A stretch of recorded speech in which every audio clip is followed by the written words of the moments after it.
अरे वाह, क्या गजब की खुशबू आ रही है खाने से। लगता है आज कुछ जबरदस्त बन रहा। सिर्फ इसकी महक से ही मुंह में पानी आ गया। ओए लोमड़ी, अभी तक खाना तैयार नहीं हुआ। आज नमक गिन गिन कर डाल रही है क्या?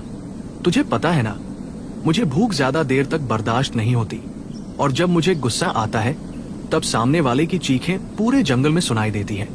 मालिक, बस आखिरी मसाला मिला रही हूँ। आज का नाश्ता थोड़ा खास है, इसलिए पकने में थोड़ा समय लग गया। आप बस 2 पल और इंतजार कर लीजिए, शिकायत का एक भी मौका नहीं दूंगी। आज तो बड़ी सफाई दे रही है, लगता है बहाने बनाने में भी उस्ताद हो गई है। याद रख, मुझे खाने के स्वाद से ज्यादा अपने वक्त की कीमत पता है, और जो मेरा वक्त खराब करता है मैं उसकी पूरी जिंदगी खराब कर देता हूँ। थोड़ी ही देर बाद गधा जंगल से वापस लौटता है। मालिक, आपकी कही हुई एक भी चीज नहीं छोड़ी। लकड़ियाँ भी ले आया हूँ, शहद भी मिल गया और फल भी पूरे हैं। रास्ता थोड़ा लंबा था, इसलिए लौटने में देर हो गई, लेकिन मैंने जल्दी आने की पूरी कोशिश की।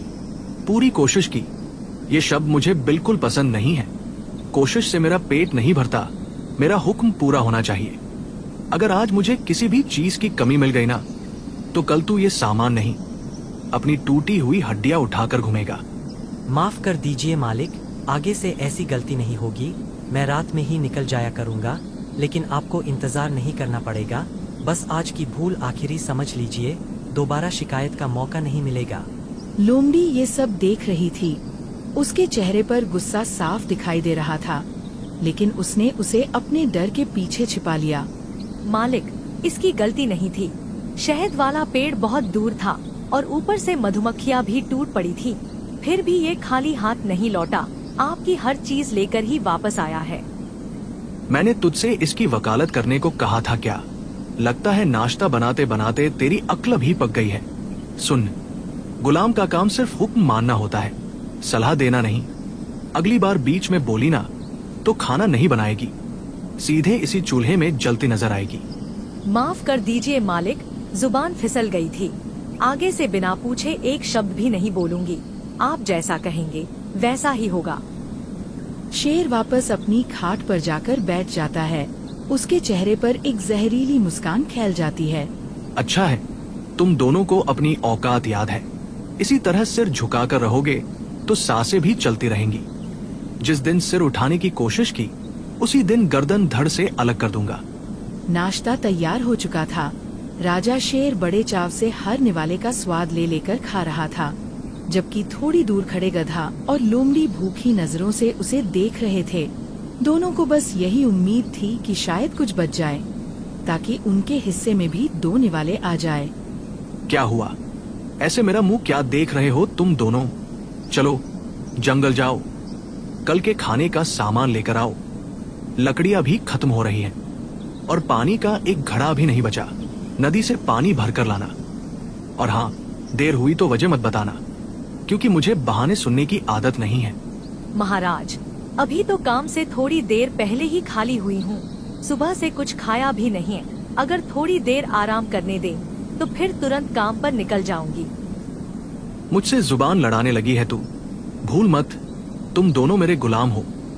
मैंने तुम्हें खरीदा है इससे पहले कि मेरा सब्र खत्म हो और मैं अपना होश खो बैठूं। चुपचाप निकल जाओ। जो हुक्म सरकार, अभी चलते हैं, आपको शिकायत का मौका नहीं देंगे। चलो लोमड़ी, देर हो गई तो मालिक का गुस्सा और बढ़ जाएगा। हर दिन की तरह आज भी उसने हुक्म मान लिया था, मगर उसके अंदर गुलामी के खिलाफ एक चिंगारी धीरे धीरे जलने लगी थी। गधे, रोज रोज इसके नखरे अब मुझसे नहीं झेले जाते। गुलाम है तो क्या, दिन रात बस हमसे काम ही करवाता रहेगा। हमारी भी कोई जिंदगी है, हम भी अच्छा खाना चाहते हैं, थोड़ा आराम करना चाहते हैं। बात तो बिल्कुल सही कह रही हो लोमड़ी बहन, लेकिन हम कर भी क्या सकते हैं? उसके खिलाफ जा नहीं सकते, उससे लड़ नहीं सकते, और नहीं उसके सामने बगावत करने की हिम्मत है। चलो आगे क्या करना है वो बाद में सोचेंगे। फिलहाल मैं नदी किनारे पानी भरने जा रही हूँ। तुम यहाँ लकड़ियाँ इकट्ठी कर लो, मैं लौट कर आती हूँ, फिर साथ में गुफा चलेंगे। ठीक है, लेकिन जल्दी लौटना। मैं यही तुम्हारा इंतजार करूँगा। कहीं इधर उधर मत भटक जाना, नहीं तो फिर वो शेर हम दोनों की खाल उतार देगा। लोमड़ी बिना समय गवाए गधे को लकड़ियों के बीच छोड़कर नदी की तरफ चली जाती है।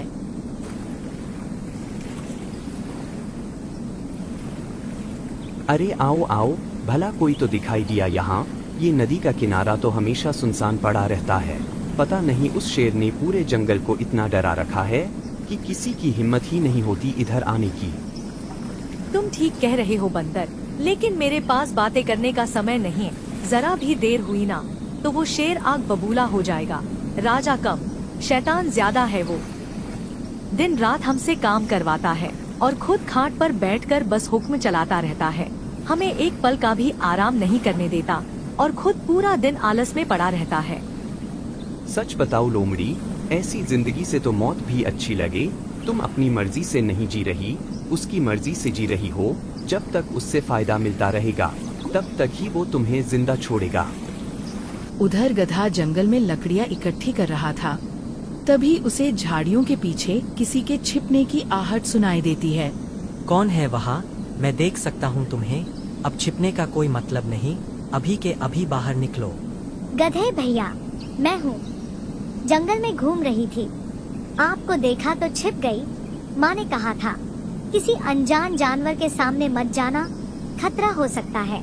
तुम्हारी माँ ने बिल्कुल सही कहा है, लेकिन मुझसे तुम्हें कोई खतरा नहीं है। मैं तो खुद एक गुलाम हूँ जिसे उसके माँ बाप ने बचपन में ही शेर को बेच दिया था। मैं अपना बचपन तो कभी जी ही नहीं पाया, लेकिन तुम अपनी जिंदगी खुलकर जीना। मतलब आप दूसरों के इशारे पर चलते हैं? फिर तो आप जोकर हुए या फिर कठपुतली, जैसी मम्मी मुझे कहानियों में सुनाती है। मैं तो कभी किसी की कठपुतली नहीं बनूंगी। अच्छा बंदर, अब मैं चलती हूँ। पानी भी भर गया है और ज्यादा देर हुई तो शेर फिर गुस्सा करेगा। नाश्ता देकर आई हूँ, अब तक उसे प्यास भी लग गई होगी। ठीक है, जाओ, लेकिन मेरी बात पर जरूर सोचना। पूरी जिंदगी गुलाम बनकर रहना है या कभी अपने हक के लिए खड़ी भी होना है। लोमड़ी वापस गधे के पास पहुंच जाती है। ठीक है छोटी, तुमसे बात करके अच्छा लगा। लोमड़ी भी आ गई है, अब हमें चलना चाहिए, नहीं तो देर हो जाएगी। बकरी मुस्कुराकर वहाँ से चली जाती है। क्या बात है गधे, तुमने तो नया दोस्त भी बना लिया। कैसा लगा उससे बात करके? सच बताओ, आज ऐसा लगा जैसे सारे गम थोड़ी देर के लिए भूल गया हूँ। दिल हल्का हो गया और फिर से जीने की हिम्मत मिल गई। बहुत दिनों बाद किसी ने मुझसे डरकर नहीं, अपनापन दिखाकर बात की। ये तो अच्छी बात है, लेकिन अब जल्दी चलो। उस कमीने शेर के पास फिर से जाना है और उसकी बक बक भी सुननी पड़ेगी। दोनों भारी कदमों से वापस गुफा की ओर चल पड़े। जैसे ही गुफा में पहुँचे, राजा शेर गुस्से से उनका इंतजार कर रहा था। कब से प्यास लगी थी मुझे, इंतजार करते करते मैं थक गया और तुम दोनों अब आ रहे हो। आखिर में मुझे गड्ढे का पानी पीना पड़ा। कहाँ मर गए थे दोनों? महाराज, लकड़ियाँ मिल नहीं रही थीं, इसलिए थोड़ा दूर तक जाकर ढूंढनी पड़ी। इसी वजह से देर हो गई। हमने बहुत कोशिश की जल्दी लौटने की, लेकिन फिर भी समय लग गया। और तू कहाँ थी लोमड़ी? इसे देर हो रही थी तो तुझे पहले लौट आना चाहिए था। क्या तुझे इतना भी नहीं पता कि मैं नाश्ता कर रहा था? तो मुझे पानी भी चाहिए होगा। हाँ मालिक, मुझे पता था, लेकिन जब मैं नदी पर पहुंची, वहाँ भेड़ियों का झुंड पानी पी रहा था। मैं उनके जाने का इंतजार करती रही। उनके जाते ही पानी भरकर सीधे यहाँ चली आई। वाह, मतलब तुम दोनों के पास तो बड़े कमाल के बहाने तैयार हैं। लगता है पहले ही बैठकर पूरी योजना बना ली थी कि कौन क्या झूठ बोलेगा। लेकिन ये बात भूल गए दोनों, शेर इतना भी नादान नहीं होता कि तुम्हारी ऐसी झूठी कहानियों पर यकीन कर ले। तुम्हारी इसी चालाकी की सजा ये है कि आज तुम दोनों भूखे सोओगे, एक निवाला भी नहीं मिलेगा। अब जाओ और खाली पेट जाकर लेट जाओ। काफी रात हो चुकी थी। राजा शेर बेफिक्र होकर गहरी नींद में सो रहा था, लेकिन गधा और लोमड़ी भूखे पेट थे। भूख ने उनकी आंखों से नींद छीन ली थी। लोमड़ी, आज मुझे उस छोटी बकरी की बात बार बार याद आ रही है। उसने मुझे शेर की कठपुतली कहा था, और सच कहूँ तो उसने गलत भी नहीं कहा। क्या हम पूरी जिंदगी ऐसे ही इसके इशारों पर नाचते रहेंगे? तुम ठीक कह रहे हो। मुझे भी नदी किनारे बंदर मिला था, वो भी यही कह रहा था कि अपनी जिंदगी अपने हिसाब से जीना सीखो। किसी की गुलामी करने से अच्छा है 2 रोटी कम खाओ, लेकिन आजाद रहकर खाओ। लेकिन आज़ादी मिलेगी कैसे? हम उससे लड़ भी नहीं सकते और बिना बताए यहाँ से भाग भी नहीं सकते। वो हमें ढूंढ निकालेगा, फिर पहले से भी बुरा हाल करेगा। कुछ ना कुछ तो करना ही पड़ेगा गधे। अब मुझे भी आज़ादी चाहिए। बहुत कर ली गुलामी, अब और नहीं। अब शुरू होगी बगावत और इस बार हम अपने हक की लड़ाई लड़ेंगे। तभी नींद में ही राजा शेर बड़बड़ाने लगा। सो जाओ दोनों, ज्यादा बकबक मत करो। मेरी नींद खराब हुई ना तो दोनों उसकी सजा भुगतोगे। शेर की चेतावनी सुनकर दोनों ने तुरंत आंखें बंद कर लीं। लेकिन इस बार उनकी आंखों में नींद नहीं थी, सिर्फ आजादी का सपना था।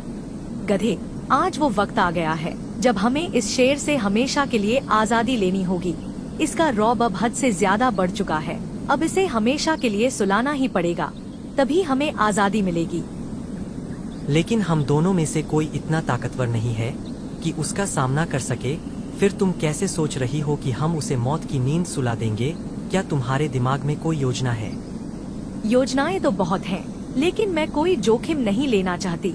इस बार ऐसा काम होगा जिसमें गलती की जरा भी गुंजाइश नहीं होगी। उसका इंतजाम हमें पहाड़ी पर मिलेगा। पहाड़ी पर ऐसा क्या है? आखिर तुम्हारे दिमाग में चल क्या रहा है? मुझे भी तो बताओ, शायद मैं भी तुम्हारी कुछ मदद कर सकूं। पहाड़ी पर एक वैद्य रहता है, उसके पास जड़ी बूटियों के साथ साथ जहर भी है। हम उसी से जहर लेंगे और उसे शेर के खाने में मिला देंगे। जैसे ही वो खाना खाएगा, उसका नाम हमेशा के लिए खत्म हो जाएगा। अरे, इतनी काम की बात अब बता रही हो, फिर देर किस बात की? चलो अभी इसी वक्त पहाड़ी की तरफ चलते हैं। दोनों बिना एक पल गवाए पहाड़ी की ओर चल पड़े। उन्हें नहीं पता था कि आज उठाया गया उनका एक कदम पूरे जंगल की किस्मत बदलने वाला था। लोमड़ी और गधा पहाड़ी पर रहने वाले वैद्य के पास पहुंच जाते हैं। अरे वाह, आज तो नए नए मेहमान दिखाई दे रहे हैं। बताइए, कैसे आना हुआ? कोई खास काम है क्या? हाँ, हम एक जरूरी काम से आए हैं। हमारी गुफा में बहुत सारे चूहों ने आतंक मचा रखा है। उनकी वजह से मैं चैन से सो भी नहीं पाती। आज इधर से गुजर रही थी तो सोचा आपसे मिलती चलूं। बहुत अच्छा किया जो मेरे पास आ गई। पूरे जंगल में मेरी दवा ही ऐसी है जो हर बीमारी पर असर करती है। बताओ, कौन सी दवा चाहिए? हमें दवा नहीं, जहर चाहिए। मैं उन चूहों से बहुत परेशान हो चुकी हूँ। अब उन्हें मारना ही पड़ेगा। जब भी सोने जाओ, कभी ऊपर चढ़ जाते हैं तो कभी मेरा सामान कुतर देते हैं। ठीक है, देता हूँ। मेरे बगल में जो शीशी रखी है उसमें तुम्हारे काम का जहर है। उसे ले जाओ और थोड़ा सा किसी खाने की चीज में मिलाकर छोड़ देना। जैसे ही कोई चूहा उसे खाएगा, उसकी मौत हो जाएगी। बहुत बहुत धन्यवाद आपका, आपने हमारी बड़ी मदद कर दी। अब हम चलते हैं। आगे भी कभी किसी चीज की जरूरत पड़ी तो सबसे पहले आपके पास ही आएंगे। इतना कहकर दोनों जहर की शीशी लेकर वापस जंगल की ओर चल पड़ते हैं। आ गए कमबख्तों, चलो अंधेरा होने वाला है। जल्दी से रात का खाना बनाना शुरू करो। मुझे जरा भी देर पसंद नहीं है। जैसा आदेश सरकार। अभी खाना बनाना शुरू करती हूँ। आज ऐसा चटपटा और मसालेदार खाना बनाऊंगी कि आपका मन खुश हो जाएगा। जैसे ही खाना तैयार होगा, मैं आपको आवाज दे दूंगी। लोमड़ी, अब बताओ, ये जहर उसे दोगी कैसे? अगर उसे जरा भी भनक लग गई तो कहीं ऐसा न हो कि यही जहर वो हमें ही खिला दे। अरे पगले, उसकी भी पूरी योजना तैयार है। आज के खाने में मैं जहर मिला चुकी हूँ। मसालों की खुशबू में इसकी महक भी दब जाएगी और उसे जरा सा भी शक नहीं होगा। ठीक है, लेकिन बहुत ध्यान से करना। उसकी नाक बहुत तेज है। और हाँ, आज उतना ही खाना बनाना जितना वो अकेला खा सके, नहीं तो कहीं हमें भी खाने के लिए न कह दे। हाँ ठीक है, शांत रहो, नहीं तो वो शैतान फिर से चिल्लाना शुरू कर देगा। आज भर उसकी डांट और सुन लेते हैं। कल से हमारी आजादी शुरू हो जाएगी। रात का खाना तैयार हो चुका था। उठिए महाराज, खाना तैयार है। देखिए, आज आपके लिए कितना स्वादिष्ट भोजन बनाया है। जरा खाकर तो बताइए, स्वाद कैसा लगा? क्या बात है लोमड़ी, आज कुछ ज्यादा ही खुश दिखाई दे रही है। कोई खास बात है क्या? नहीं महाराज, बस आज खाना अच्छा बना है, इसलिए खुश हूँ। अब आप खाइए और बताइए, मेरी मेहनत रंग लाई या नहीं। शेर खाना खाना शुरू कर देता है। उधर लोमड़ी और गधा मन ही मन खुश हो रहे थे। खाना तो खत्म हो गया, लेकिन स्वाद की बात ही मत पूछो। आज ऐसा लगा जैसे खाने में अमृत मिला हो। वाह लोमड़ी, आज तो मजा आ गया। अचानक शेर के पेट में तेज दर्द उठता है। क्या हुआ महाराज? आज आप कुछ बदले बदले लग रहे हैं। सब ठीक तो है या अभी भी पेट नहीं भरा? कहिए तो कुछ और खाने को ले आऊं? नहीं, अब भूख नहीं है। पता नहीं अचानक क्या हो गया, पेट में बहुत तेज दर्द हो रहा है, सिर भी घूमने लगा है। ऐसा लग रहा है जैसे चक्कर आ रहे हों। आज से पहले मेरे साथ ऐसा कभी नहीं हुआ। इतना सुनते ही लोमड़ी और गधा जोर जोर से हंसने लगते हैं। तुम दोनों की इतनी हिम्मत कि मेरा मजाक उड़ा रहे हो। बस एक बार मुझे ठीक हो जाने दो, फिर बताता हूँ तुम दोनों को। ठीक तो तुम अब होने से रहे, क्योंकि आज तुम्हारे खाने में जहर मैंने मिलाया था। रोज रोज की इस गुलामी का अंत करना था और आज हमने कर दिखाया। बहुत सहा है हमने तुम्हें।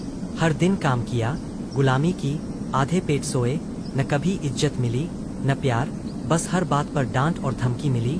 अब आज से सब बदल जाएगा। तुम दोनों ने मेरे साथ गद्दारी की है, मुझे धोखा दिया है, मेरे साथ छल किया है। इसकी सजा तुम्हें जरूर मिलेगी। जब जिंदा रहोगे तब ना सजा दोगे, मरने के बाद भूत बनकर तो आने से रहे। अब बस कुछ ही सांसें बची है तुम्हारे पास। अगर कोई आखिरी बात कहना चाहते हो तो कह दो। अगर मैं सच में मरने वाला हूँ तो मरने से पहले एक सच बताकर जाना चाहता हूँ, नहीं तो मेरे साथ साथ वो सच भी हमेशा के लिए दफन हो जाएगा। कैसा सच? क्या छिपा रखा था तुमने हमसे? जो मैं आज बताने जा रहा हूँ उसे सुनकर शायद तुम्हारे हाथ पैर कांप जाए। जब तुम दोनों बहुत छोटे थे तब मैं इस जंगल का जवान राजा था। मुझे अपने बुढ़ापे की चिंता सताने लगी थी, इसलिए मैंने तुम्हें तुम्हारे माँ बाप से खरीद लिया। वो तुम्हें बेचना नहीं चाहते थे, लेकिन मैंने उन्हें मजबूर किया, डराया, धमकाया, तब जाकर वो माने।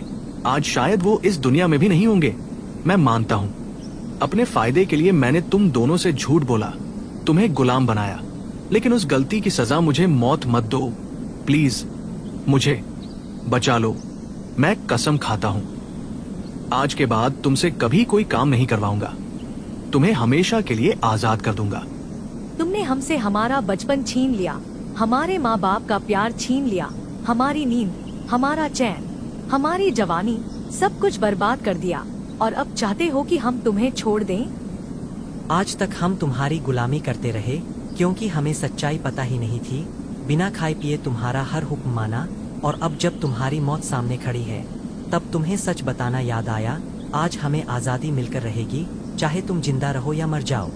ऐसा मत कहो, मुझे बचा लो, मैं अपनी हर गलती मानता हूँ। आगे से कभी तुम दोनों से कोई मतलब नहीं रखूंगा। बस एक बार मेरी जान बचा लो, मैं अपनी जिंदगी की भीख मांग रहा हूँ। शेर दर्द से तड़प रहा था। लोमड़ी और गधा उसकी तरफ देख रहे थे। तभी गुफा के बाहर से किसी के आने की आवाज सुनाई देती है। रुको, कोई भी जल्दबाजी मत करना, मैं समय पर आ गया, वरना बहुत देर हो जाती। अरे ज़ेब्रा जी, आप यहाँ, आपको कैसे पता चला? जब तुम मेरे पास चूहों के लिए जहर लेने आई थी तभी मुझे तुम्हारी बात पर थोड़ा शक हो गया था। तुम्हारी आंखें कुछ और कह रही थीं और तुम्हारी जुबान कुछ और। मैं समझ गया था कि ये जहर किसी चूहे के लिए नहीं है, इसलिए मैं एहतियात के तौर पर इसकी औषधि भी साथ लेकर तुम्हारे पीछे पीछे चला आया। सोचा अगर मेरा शक सही निकला तो शायद किसी की जान बचाई जा सके। ज़ेब्रा, मुझे बचा लो, मैं मरना नहीं चाहता। मैं अपनी हर गलती मान चुका हूँ। मैं तुम दोनों से हाथ जोड़कर अपनी जान की भीख मांगता हूँ। अगर आज बच गया तो कभी किसी जानवर को गुलाम नहीं बनाऊंगा। लोमड़ी, अब फैसला तुम्हारे हाथ में है। चाहे तो आज इसकी कहानी यही खत्म कर दो, या फिर इसे एक आखिरी मौका दे दो। जो भी फैसला तुम करोगी उसी के साथ खड़ा रहूंगा। सच कहूँ तो मेरा दिल चाहता है कि इसे इसके किए की पूरी सजा मिले, लेकिन अगर आज हमने भी इसकी तरह बदले में मौत चुन ली तो फिर हमारे और इसके बीच फर्क ही क्या रह जाएगा। गलती करने वाला अगर सच में अपनी गलती मान ले तो उसे सुधारने का एक मौका मिलना चाहिए। लेकिन याद रखना शेर, ये तुम्हारा पहला और आखिरी मौका है। ज़ेब्रा जी, इसे औषधि दे दीजिए। आज इसकी जान हमारी वजह से नहीं, हमारी इंसानियत नहीं, हमारी दया की वजह से बचेगी। ठीक है, लेकिन याद रखना शेर, हर किसी को दूसरा मौका नहीं मिलता। आज जो जिंदगी तुम्हें वापस मिल रही है उसकी कीमत समझना। ये औषधि कुछ ही देर में अपना असर दिखाएगी, उसके बाद तुम्हारी जान बच जाएगी। कुछ ही देर में औषधि अपना असर दिखाने लगती है। धीरे धीरे शेर का दर्द कम होने लगता है। आज तुम दोनों ने मुझे नई जिंदगी दी है। मैं चाहता तो राजा होने का घमंड दिखाता, लेकिन आज समझ आया कि असली ताकत डराने में नहीं, माफ करने में होती है। मैं तुम दोनों से दिल से माफी मांगता हूँ। जितना दुख मैंने तुम्हें दिया, शायद उसकी भरपाई कभी नहीं कर पाऊंगा, लेकिन आज से पूरी कोशिश करूंगा कि मेरे कारण किसी और जानवर की आंखों में आंसू न आए। मैं पूरे जंगल की कसम खाकर कहता हूं, आज के बाद कभी किसी जानवर को गुलाम नहीं बनाऊंगा, किसी को डरा धमकाकर उसकी आजादी नहीं छीनूंगा। आज से लोमड़ी और गधा पूरी तरह आजाद है। ये जहां चाहे जाए, जैसे चाहे जिए। अब इन पर मेरा नहीं, सिर्फ इनकी अपनी जिंदगी का हक होगा। लोमड़ी, सुना तुमने? आज पहली बार किसी ने हमें गुलाम नहीं, आजाद कहा है। मुझे तो यकीन ही नहीं हो रहा कि अब कोई हम पर हुक्म नहीं चलाएगा। अब हम अपने लिए जिएंगे, अपनी मर्जी से जिएंगे। हाँ गधे, आज सच में लग रहा है कि हमारी जिंदगी वापस मिल गई। जिस आजादी के लिए हमने इतना कुछ सहा, वो आज आखिर हमें मिल ही गई। और शेर, उम्मीद करती हूँ कि आज के बाद तुम्हारी पहचान एक क्रूर राजा की नहीं होगी। जेब्रा जी, अगर आप सही समय पर औषधि लेकर नहीं आते तो आज सब कुछ खत्म हो जाता। आपका ये एहसान हम कभी नहीं भूलेंगे। मुझे खुशी है कि मैं सही समय पर आ गया। अगर मैं देर कर देता तो आज पूरा जंगल एक नई शुरुआत देखने से वंचित रह जाता। याद रखना, ताकत का मतलब किसी को दबाना नहीं होता। असली राजा वही होता है जो सबको साथ लेकर चले। उस दिन के बाद राजा शेर ने कभी किसी जानवर को गुलाम नहीं बनाया। लोमड़ी और गधा अपनी मर्जी से जीने लगे। पूरे जंगल में फिर से खुशी लौट आई। अब वहाँ डर नहीं, आजादी थी।